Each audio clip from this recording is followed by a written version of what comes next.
Madame, merci.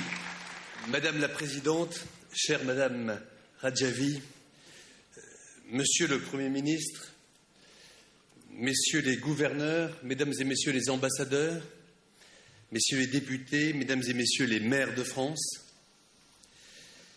chers amis, Mesdames, Messieurs, je n'ai qu'une seule chose à vous dire. Je suis de plus en plus, du fond du cœur, avec vous.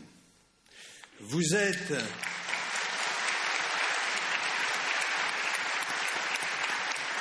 au fur et à mesure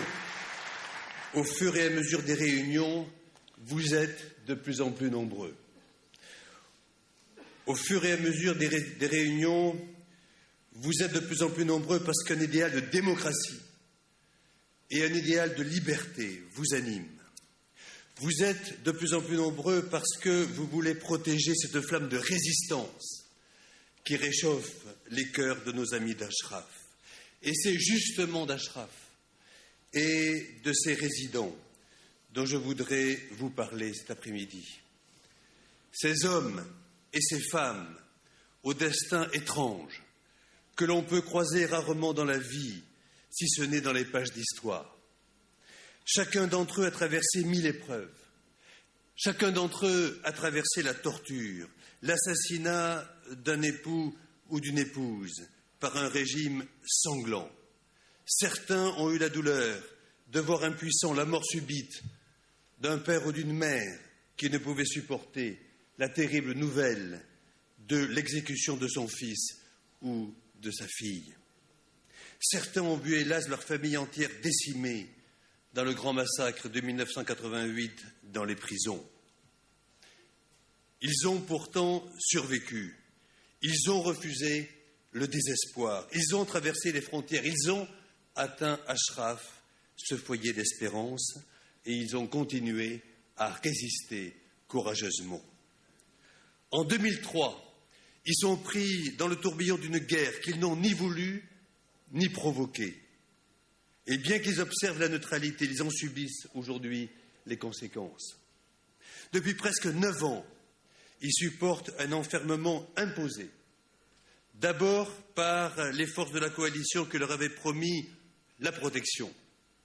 Et ensuite, depuis 3 ans, une assignation à résidence aggravée d'un blocus inhumain, sans parler de la pression psychologique exercée par les forces irakiennes épaulées d'agents des services iraniens qui rôdent autour d'Ashraf comme des vautours qui attendent pour dévorer leur proie. Enfin, les 2 terribles tueries perpétrées par les forces irakiennes qui sont aux ordres de Téhéran, et nous n'oublierons jamais les 47 ashrafiens assassinés sauvagement. Que de calomnies, que de mensonges à leurs propos. Leur seul crime, pourtant, n'aura été de ne pas plier devant la dictature, de ne pas crier avec les loups, de refuser l'intolérance au nom de la religion, de refuser une certaine vision déformée de l'islam qui exclut celui qui est différent. En un mot, défendre la tolérance et la démocratie. Comment ne pas rester en admiration devant tant de courage, tant d'abnégation? Et je me suis posé une question. Qu'est-ce qui anime ces justes qui ne sont pas prêts d'abandonner la foi dans leur idéal? Je n'ai trouvé qu'une seule explication. Ces hommes et ces femmes sont passionnément amoureux de leurs compatriotes et ont une estime profonde du genre humain pour pouvoir endurer autant d'épreuves. Et je voulais commencer par cela, parce qu'il s'agit avant tout de valeurs universelles.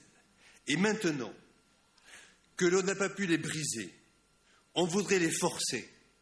Je dis bien les forcer à partir vers un camp qui n'a que de nom, le nom de liberté. Un camp que l'on veut transformer en prison.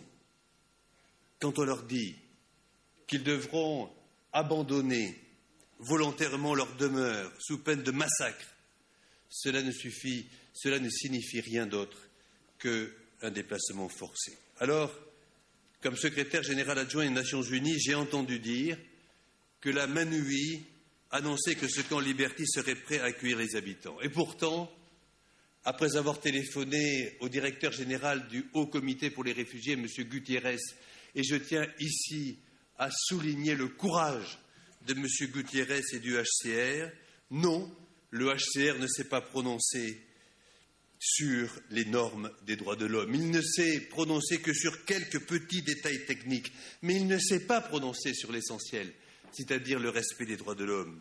Je n'ai, pour l'instant, entendu aucune instance qualifiée reconnaître que les normes et les droits de l'homme sont respectés dans le camp Liberty.